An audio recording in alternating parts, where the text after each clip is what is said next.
Sir నమస్కారం sir. నమస్తే అండి. సార్ సిల్క్ స్మిత గారి జీవితాన్ని మరోసారి తెరపైకి తీసుకురాబోతున్నారు సార్. అందుకు సంబంధించి నిన్న పుట్టినరోజు సందర్భంగా గ్లింప్స్ కూడా రిలీజ్ చేశారు. Silk Smitha south superstar అని చెప్పేసి పెట్టేశారు.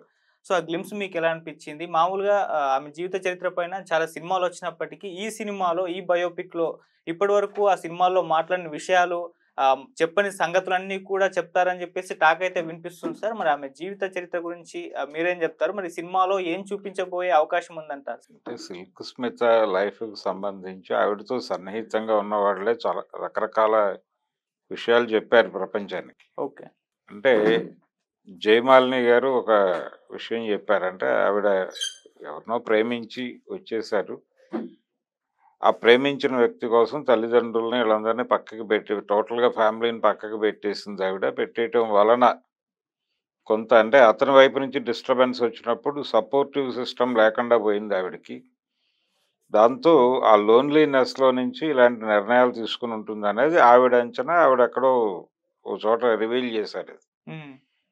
దాదాపు అలాంటి అభిప్రాయమే డిస్కో శాంతి గూడా ఆవిడ మాట్లాడింది. ఆవిడ డబ్బుల మీద పడుకునేది అని గూడా చెప్పింది ఆవిడ. అంటే ఓకే. బెడ్ మీద అలా డబ్బులు పడేసి ఆ డబ్బుల మీద పడుకునేది అనేది ఒకటే ఆవిడ ప్రపంచానికి కొత్తగా చెప్పిన విషయం. హ్మ్.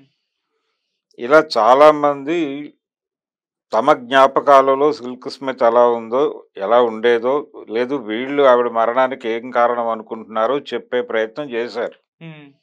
కానీ వాస్తవం ఏమిటి అనేది ఎవరికీ ప్రాపర్‌గా తెలుసని నేను అనుకోవట్లేదు. ఓకే. ఎవరికి తెలిసింది వారికి సత్యం అంతవరకే. అయితే ఆవిడ మరణం 36 ఏళ్ల వయసులో చనిపోయింది ఆవిడ. 35, 36 ఏజ్‌లో చనిపోయింది. ఈ చనిపోయిన సందర్భంగా ఎందుకు చనిపోయింది అనేది ఒక మిస్టరీగానే ఉంది ఇప్పటికి. అంటే ఆవిడ సినిమాలు తీశారు. సొంత సినిమాలు తీశారు. ఆర్థికంగా నష్టపోయి ఉండొచ్చు. ఆ నష్టాలు ఉన్నాయి అనే విషయం కృష్ణవంశీ గారు కూడా ఆ సినిమాలకు పనిచేశాడు. హ్మ్. పనిచేశాడు. అది రిలీజ్ కాలేదు. రిలీజ్ అయిన ఒక సినిమా ఆవిడకేమీ డబ్బులు తెచ్చిపెట్టలేదు. ఓకే. పారిపోయిన ఖైదీలో ఏదో సినిమా తీసింది ఆవిడ వర్కౌట్ అవ్వలేదు. ఆ తర్వాత చేసిన సినిమా కూడా కలిసి రాలేదు. హ్మ్. ఫైనల్‌గా ఈ ప్రొడక్షన్ వ్యవహారాలు భుజానికెత్తుకుని నష్టపోయి, ఇబ్బందుల పాలైన వాళ్ళు చాలామంది కనిపిస్తారు. కాంతారావు గారు ఇలాంటోళ్ళు. ఓకే. ఆ ఏరియాలో ఎక్కడో ఆవిడ దెబ్బతింది. ఒకటి పర్సనల్ రిలేషన్స్‌లో ఇబ్బందులున్నాయి ఆవిడకి. ఈ పర్సనల్ రిలేషన్స్‌లో ఇబ్బందులు ఉండటము, దీనికి దీంతో పాటు దీనికి కొనసాగింపుగా ఆవిడకి ఈ ఫైనాన్షియల్ క్రైసిస్ రావటం. ఈ 2 ఒకేసారి ఫేస్ చేయాల్సిన సందర్భం వచ్చుంటుంది. ఓకే. వచ్చినప్పుడు అంటే ఆవిడ చుట్టూ ఉన్నటువంటి అభిప్రాయాల ప్రకారం చూస్తే ఆవిడ ఎక్కడ పుట్టింది పశ్చిమ గోదావరి జిల్లా ఏలూరు. ఏలూరు దగ్గర ఒక విలేజ్‌లో పుట్టింది ఆవిడ. హ్మ్. చాలా కష్టాలు పడింది. అక్కడి నుంచి బయలుదేరి నెమ్మదిగా విజయలక్ష్మి అనేది ఆవిడ ఒరిజినల్ పేరు. అక్కడి నుంచి ఆవిడ ఇక్కడికి చేరింది. మెడ్రాస్. మెడ్రాస్ చేరి తమిళ సినిమాలో ఆవిడ మొదటి ఎంట్రీ 'వండి చక్రం' అనేటువంటి సినిమాలో ఆవిడ మొదటిసారిగా తెర మీద కనిపించింది. ఓకే. ఈ 'సిల్క్' అనే పేరు కూడా అక్కడి నుంచే మొదలైంది. అందులో పాట అలాగే ఉంటుంది కాబట్టి 'సిల్క్ స్మిత' అలా స్థిరపడింది ఆవిడ. అయితే ఆవిడతో వ్యాంప్ క్యారెక్టర్‌లే కాదు, గౌరవప్రదమైన పాత్రలు కూడా చేయించారు తొలి రోజుల్లో డైరెక్టర్లు. 'సీతాకోకచిలక' సినిమాలో చాలా గౌరవప్రదమైన పాత్రే భారతీరాజా గారు ఆవిడతో చేయించాడు. హ్మ్. ఐటెమ్ సాంగ్ కాదు. క్యారెక్టరే ఫుల్ లెంగ్త్ వదిన పాత్ర చేయించాడాయన. హీరోయిన్‌కి వదిన పాత్ర, శరత్ బాబుకి వైఫ్ క్యారెక్టర్ చేయించాడు. ఓకే. చాలా చేసింది ఆ క్యారెక్టర్. అలాగని చెప్పి ఆవిడకి అలాంటి క్యారెక్టర్‌లు రిపీట్ అవ్వల. హ్మ్. వ్యాంప్ క్యారెక్టర్సే వచ్చినాయి. అవే చేస్తూ వెళ్ళిందావిడ. హ్మ్. అదే చేస్తూ వెళ్ళింది. ఆ టైంలో నిజానికి విజయలలిత గారు వెళ్ళిపోయారు. జ్యోతిలక్ష్మి గారి హడావిడి తగ్గింది. జయమాలిని, ప్రభ నడుస్తోంది నిజానికి. జయమాలినితో పాటు ఇంకెవరైనా ఉంటే బావుంటుందనే ఒక వాక్యూమ్ ఉందప్పుడు. ఆ వాక్యూమ్‌లోకి స్మిత ఎమర్జ్ అయింది. స్మితని నిలదొక్కుకుంటున్నటువంటి టైంలోనే 'డిస్కో శాంతి' వచ్చింది. నిజానికి అదే టైంలో సుభాషిణి కూడా, అంటే జయసుధ గారి చెల్లెలు కూడా ఐటమ్ సాంగ్స్ చేయడానికి వచ్చేసింది. వచ్చి ఆవిడ కూడా చాలా సినిమాల్లో ఐటమ్ సాంగ్స్ చేశారు. ఈ ఈ ఐటమ్ సాంగ్స్ చేసేటువంటి డాన్సర్ల మధ్య ఒక పోటీ ఉండేది. అనురాధ గారు వచ్చారు అదే టైం. అనురాధ, స్మిత వీళ్ళు న్యూ కమ్మర్స్. సుభాషిణి గారేమో ఆవిడ హీరోయిన్ నుంచి ఐటమ్ గర్ల్గా మారింది. అయినప్పటికీ అడపాదడప జయమాలినితోనూ చేయించేవాళ్ళు, జ్యోతిలక్ష్మితోనూ చేయించేవారు. కుదిరితే ఇది ఇది టోటల్గా మరీ మొనాటనస్గా ఉంది అనిపించినప్పుడు కొన్ని సినిమాల కోసం విజయలలిత గారిని కూడా పట్టుకొచ్చి డ్యాన్స్ చేయించేవాళ్ళు. ముగ్గురు మొనగాళ్ళు అని శోభన్ బాబు గారి సినిమా. ఆ సినిమాలో విజయలలిత గారిని పట్టుకొచ్చి డ్యాన్స్ చేయించారు. ఓకే. బొబ్బిలిపూల్లో కూడా కనిపిస్తుంది ఆవిడ. ఇలా రకరకాల ధోరణులు నడిచేవి. సిల్క్ స్మిత్ అయితే కొంచెం ప్రామినెంట్గా ఉండేది ఆ టైంలో. వాళ్ళకి పేమెంట్స్ కూడా బాగానే ఉండేవి. ఈ ప్రాసెస్లో తనని ప్రేమించిన వ్యక్తి తనకేదో మోసం చేశాడు అనేది ప్రపంచం అంతా మాట్లాడేటువంటి అంశం. అందులో వాస్తవం ఉండుండొచ్చు. వాస్తవం అంటే జనరల్గా ఆత్మహత్యలు ఎలా జరుగుతాయంటే ఒక సైకలాజికల్ లోన్లీనెస్ ఉంటుంది. సైకలాజికల్ లోన్లీనెస్ అంటే తమని ప్రపంచం అంతా దగా చేసినప్పటికీ తన కోసం నిలబడేవాడు ఎవడో ఉంటాడు అనే ఒక బిలీఫ్, ఒక స్ట్రక్చర్ ఉంటుంది. అది లేదు అనేది అర్థమైనప్పుడు, లేదు వాళ్ళ వైపు నుంచి తనకు సపోర్ట్ అందదు అని తెలిసినప్పుడు అప్పుడు లోన్లీనెస్ పెరుగుతుంది. అది నిజమైనటువంటి ఒంటరితనం. ఓకే. ఆ నిజమైన ఒంటరితనంలో డిప్రెషన్లోకి వెళ్తాడు మనిషి. ఆ డిప్రెషనే మరణం వైపు నడిపిస్తుంది. సిల్క్ స్మిత కూడా అలాంటి సందర్భం ఎదురై ఉండొచ్చు. ఆవిడకి ఆర్థిక కష్టాలు చుట్టుముట్టాయి. అంటే ఆవిడ అనవసరంగా ప్రొడక్షన్ లైన్లోకి వచ్చింది. చాలామంది ప్రొడక్షన్ లైన్లోకి రావడానికి ఇబ్బంది పడతారు. ఎందుకంటే దానికి ఎన్టీ రామారావు గారు కాంతారావుకి చెప్పాడు ఓ సలహా, ప్రొడక్షన్ లైన్లోకి వస్తున్నానంటే. దీనికి చాలా మంది, మార్బలం, దన్ను ఇవన్నీ చాలా కావాలి, అవన్నీ ఉంటే దిగు, లేకపోతే తొందరపడకు అని చెప్పాడు ఆయన.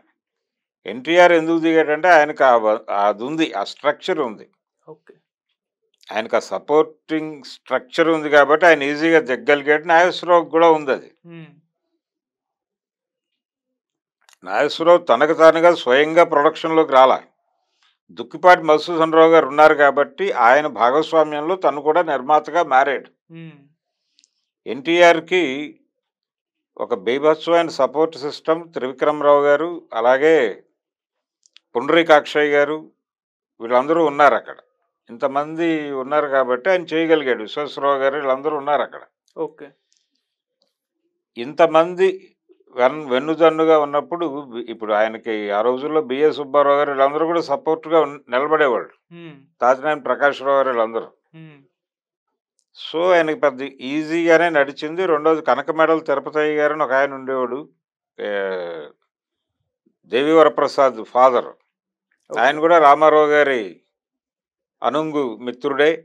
ఆయన కూడా రామారావు గారి కోసమే రామారావు గారి సినిమాలు డిస్ట్రిబ్యూట్ చేయడానికి విజయవాడలో నేషనల్ ఆర్ట్ పిక్చర్స్ అని ఒక డిస్ట్రిబ్యూటింగ్ కంపెనీ పెట్టాడు ఆయన, ఎన్టీఆర్ సినిమాలు రిలీజ్ చేయటానికి. అంత నిర్మాణం ఉంది కాబట్టి ఆయనకి పెద్ద సొంత ప్రొడక్షన్ అనేది పెద్ద వ్యవహారం కాదు అనిపించింది. ఓకే. ఇది లేకుండా నువ్వు దిగే ప్రయత్నం చేయకని కాంతారావుకి చెప్పాడు ఆయన. కాంతారావు గారు ఏమో అక్కర్లేదని దిగి నష్టపోయి చాలా జీవితంలో దారుణాలు చూశాడు ఆయన. అలాంటి సందర్భం సిల్క్ స్మితకు వచ్చి ఉండొచ్చు. అనుభవాలు ఏమి, నేను ఇన్ఫ్లుయెన్స్ చేయగలను అనుకున్న చోట ఇన్ఫ్లుయెన్స్ ఫెయిల్ అయి ఉండొచ్చు. ఫైనాన్షియల్ క్రైసిస్ మొదలవడానికి కారణం మాత్రం ఇదే. ప్రొడక్షన్ లైన్లోకి ఆవిడ రావటమే. అయితే ఇదే టైంలో ఆవిడకి పర్సనల్ లైఫ్లో కూడా డిస్టర్బెన్స్లు మొదలైనాయి. జనరల్గా ఆర్థికంగా ఎప్పుడైతే వీక్ అవుతారో అప్పుడు పర్సనల్ లైఫ్లో డిస్టర్బెన్స్లు కూడా మొదలవుతాయి ఆటోమేటిక్గా. ఈ రెండింటినీ బ్యాలెన్స్ చేసుకుని ముందుకు తీసుకెళ్ళటం దగ్గర చాలా సంయమనము, చాలా ఓర్పు, చాలా మానసిక స్థైర్యము, ధైర్యము కావాలి. అవన్నీ ఉన్నప్పటికీ తను ఒక ఏరియాలో తన వాళ్ళు ఉన్నారు, లేదు నా కోసం వీళ్ళు నిలబడతారు అని కొంతమందిని ప్రతి మనిషి చూస్ చేసుకుంటాడు. ఓకే. వాళ్ళు గనక మొహం చాటేస్తాయి, వాళ్ళు గనక సీన్లో నుంచి తప్పుకుంటే, వాళ్ళు అవాయిడ్ చేస్తాయి, అప్పుడు ఆ క్రైసిస్ తట్టుకోవడం కష్టం. అలాంటి సందర్భం ఎదురైనప్పుడే సిల్క్ స్మిత చనిపోయింది, ఆత్మహత్య చేసుకుని. దీనికి అందరూ బాధ్యత వహించాల్సి ఉంటుంది. ప్రతి ఒక్కరు ఆవిడతో ఆ టైంలో ట్రావెల్ అయిన ప్రతి ఒక్కరూ బాధ్యత వహించాల్సి ఉంటుంది. ఓకే. కానీ అలా జరగదు. మనం కేసులు పెట్టాం, ఆత్మహత్య కాబట్టి కేసులు ఉండవు. ఒకవేళ ఆవిడ బతుకుంటే ఆవిడ మీద కేసు పెడతారు, ఆత్మహత్య నేరము అని. ఇలాంటి ఒక విచిత్రమైన సందర్భంలో జరిగినటువంటి ఆత్మహత్య చాలా జరిగినాయి ఆ టైంలో. ఫటాఫట్, జయలక్ష్మి, ఇవన్నీ. సిల్క్ స్మిత అనేసరికి స్వతహాగా తనకు ఉన్నటువంటి ఒక క్రేజ్ ఉంది.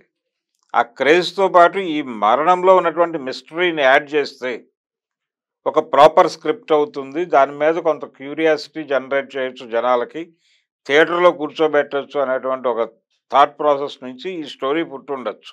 ఓకే. డర్టీ పిక్చర్కి ఐడియా కూడా ఇదే. డర్టీ పిక్చర్ ఐడియా కూడా ఇదే. ఆవిడ ఫైనాన్షియల్గా నష్టపోయినప్పుడు ఏ దారుణానికైనా పాల్పడే ప్రయత్నం చేసింది అనేది ఎస్టాబ్లిష్ చేశారు ఆ సినిమాలో, డర్టీ పిక్చర్లో. ఇందులో అలాంటివి ఉంటాయా లేదా అనేది చూడాలి. వీళ్ళు ఎట్లా లైన్ చేస్తున్నారు సినిమాని అని. అయితే దానిలో ఆవిడ పర్సనల్ లైఫ్కి సంబంధించినటువంటి డీటెయిల్స్ వర్కౌట్ చేయడంలో కొంత ఇబ్బందికరమైన పరిస్థితులు కనిపించినాయి డర్టీ పిక్చర్లో. ఇందులో కొంత అలాంటి వాటిని పరిహరిస్తామని చెప్తున్నారు. పూర్తి వాస్తవిక పద్ధతుల్లో మేము చిత్రీకరణ జరుపుతామని చెప్తున్నారు వీళ్ళు. మరి ఈ మర్డర్ మిస్టరీని ఛేదించగలరా? ఆవిడ ఎందుకు అంత లోన్లీనెస్ గురైంది? లోన్లీనెస్కి గురి కావడానికి దారి తీసిన వాళ్ళు ఎవరు?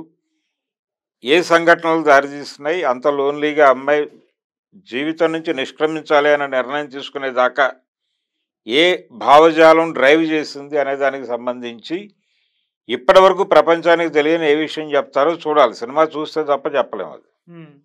వీళ్ళైతే ప్రపంచానికి తెలియని విషయం అని చెప్తున్నారు, కానీ చాలా సందర్భాల్లో తెలిసిన విషయాలే చెప్తారు. ఓకే. గతంలో ఇలా చెప్పి హైప్ క్రియేట్ చేసినటువంటి ఒక సినిమా చూసాం మనం. సుభాష్ చంద్రబోస్ జీవితంలో మీకు తెలియని కోణాలు చెప్తామని ఒక సినిమా తీశారు. Spy movie, Nikhil. అవును, స్పై. ఆ స్పై మూవీకి ఆ ఎక్స్పెక్టేషన్స్తో అదేంటో తెలుసుకుందామని వెళ్ళారు జనాలు. అవును. మార్నింగ్ షోకి వెళ్తే పబ్లిక్ డొమైన్లో ఉన్న విషయాలు కూడా తరబాటుతో చెప్పారు అక్కడ. దాంతో చిరాకు కొట్టి బయటకు వచ్చి జనాలు నో అన్నారు. ఆ సినిమా డిజాస్టర్ అయింది. అవును. కాబట్టి ఇక్కడ కూడా అదే జరగచ్చు. కాబట్టి ఇలాంటి మాటలు చెప్పేటప్పుడు చాలా బాధ్యతాయుతంగా వ్యవహరించాల్సి ఉంటుంది. ఆ బాధ్యతతో గనక సినిమా తీస్తే ఆడుతుంది, లేకపోతే కష్టమే. సిల్క్ స్మిత సినిమా కాబట్టి జనాలు ఎగబడిపోతారు అనేది ఏం లేదు. సిల్క్ స్మిత అనేది ఆ రోజుల్లో ఒక అట్రాక్షన్. ఆవిడ మంచి నటి, నర్తకి మాత్రమే కాదు, మంచి నటి. ఆవిడ చాలా సినిమాల్లో అద్భుతమైన పెర్ఫార్మెన్స్ చేసింది. నేను ఇందాక చెప్పిన సీతాకోకచిలుక మాత్రమే కాదు, ఛాలెంజ్ సినిమాలో కూడా ఆవిడ చాలా మంచి క్యారెక్టర్ చేసింది. గొల్లపూడి మారుతిరావు గారి వైఫ్ క్యారెక్టర్లో చాలా బాగా చేసింది. ఇలా నటిగా కూడా ఆవిడలో చాలా విలక్షణత ఉంది. దాన్ని ఇండస్ట్రీ వాడుకోలేదు. కేవలం ఆవిడలో ఉన్నటువంటి ఆ సెక్స్ అప్పీల్ని, ఆ గొడవని మాత్రమే చూసి అటువైపు నెట్టేశారు. ఆ బ్రాండ్ వేసి తోసేశారు ఆవిడని. లేకపోతే సిల్క్ స్మిత ఒరిజినల్గా మంచి నటి. ఆవిడకి నటించే అవకాశం కల్పించనందుకు ఇండస్ట్రీ ఇప్పటికీ చింతించాల్సిన అవసరం ఉంది. మరి ఈయన ఏ కోణాలు ఆవిష్కరిస్తాడు ఆ సినిమాలో, ఎలా చెప్పబోతున్నాడు అనేది సినిమా రిలీజ్ అయ్యాక మళ్ళీ మాట్లాడుకుందాం. Thank you so much. Thank you.